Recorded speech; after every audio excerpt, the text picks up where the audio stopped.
आप हॉस्पिटल में थे, आपको कोविड हुआ था, लेकिन आप वहीं से काम कर रहे थे, वहीं से फाइल वगैरह कर रहे थे, तो ऑब्वियसली सर ये जो कुछ महीने जो गए हैं आपके लिए काफी मुश्किल रहा होगा ना?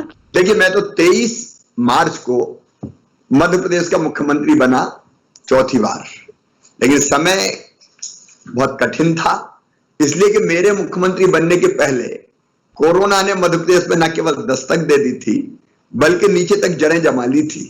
और मैं आश्चर्यचकित रह गया। मैं केवल ब्लेम के लिए ब्लेम नहीं कर रहा हूं, लेकिन 9 बजे मैंने शपथ ग्रहण की, ओथ ली, और 10 बजे मैं अपने सेक्रेटरीट में था।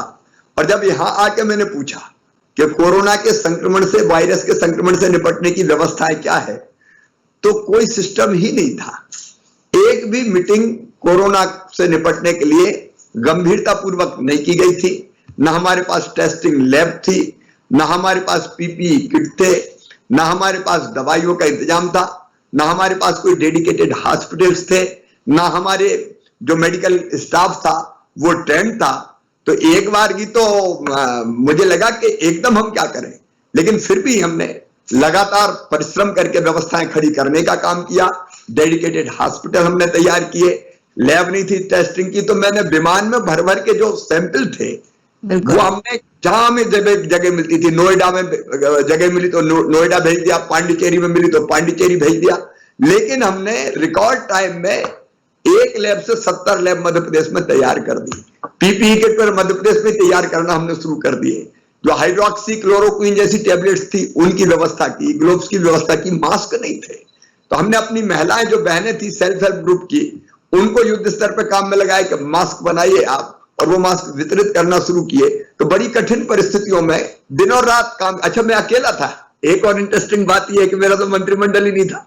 मैंने शपथ ली, कोरोना चारों तरफ फैल गया, तो बात यह हुई कि अभी तो संक्रमण से निपटो, बाद में मंत्रिमंडल का विस्तार करेंगे। तो सिंगल मैन आर्मी थी, अकेला मैं मंत्री, मैं स्वास्थ्य मंत्री था, मैं गृह मंत्री था। तो उस समय दिन और रात मुझे काम करना पड़ा, और काम करते करते मैं खुद भी कोरोना से प्रभावित हो गया, संक्रमित हो गया। अब मैंने दोनों तरह की चीजें सोची।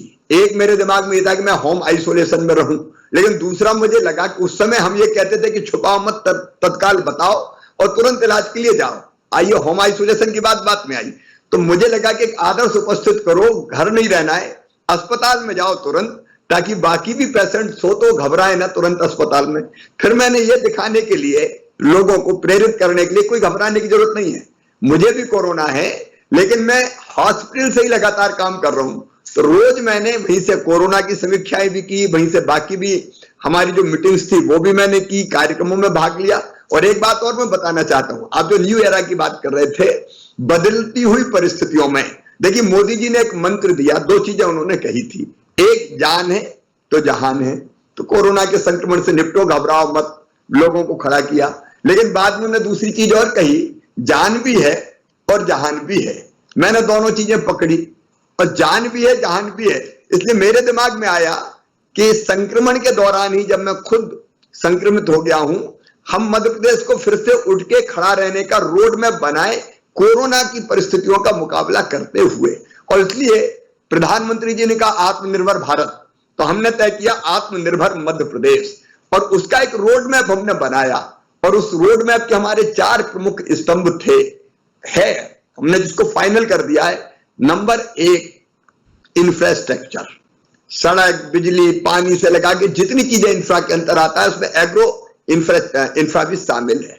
उसमें टूरिज्म जैसी चीजें भी शामिल है, टूरिज्म के लिए अनेकों तरह की चीजें शामिल है, उसमें मैं समय नहीं लगाता। दूसरा, मुझे लगा इंफ्रा के साथ साथ 2 चीजों में विशेष रूप से काम करने की आवश्यकता है, एक हेल्थ के लिए और दूसरा एजुकेशन।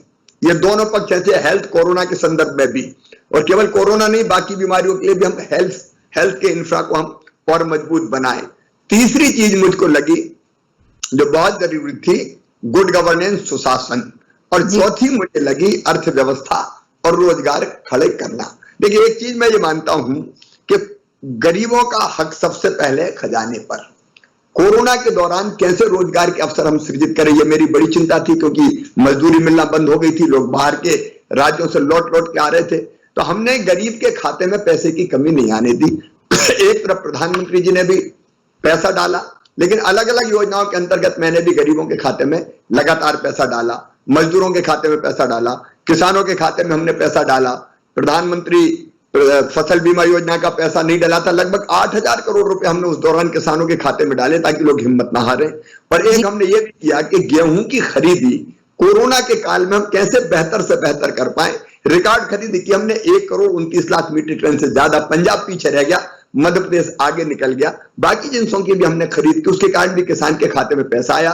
महिला सेल्फ हेल्प ग्रुप को हमने खड़ा किया, मास्क बनाने से लेके सैनिटाइजर बनाने से लेके साबुन बनाने तक अलग अलग तरह के कई काम उनको दे दिए ताकि उनको काम मिल सके, तो तात्कालिक रूप से रोजगार के अवसर सृजित हो सके। मेरे दिमाग में चिंता थी रोटी कपड़ा मकान पढ़ाई लिखाई दवाई का इंतजाम सबके लिए हो जाए, तो वो प्राथमिकता थी। लेकिन उसके साथ साथ आत्मनिर्भर देश कैसे बनेगा उसका रोड मैप मैंने तैयार किया।